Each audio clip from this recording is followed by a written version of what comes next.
Welcome back to another technical deep dive here in the debug zone. Today we're tackling a big question and breaking it down with insights from other users.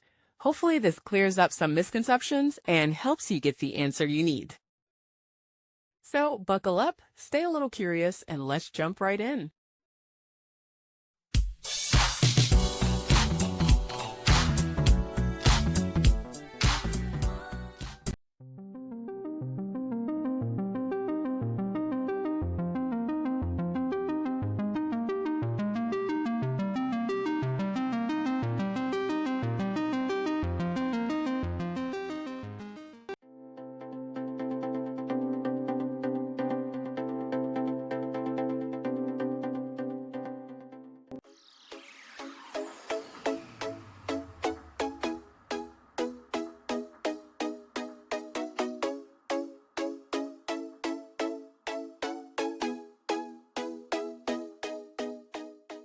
And that's a wrap.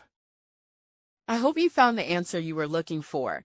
If you did, take a second to hit that subscribe button. It really helps out.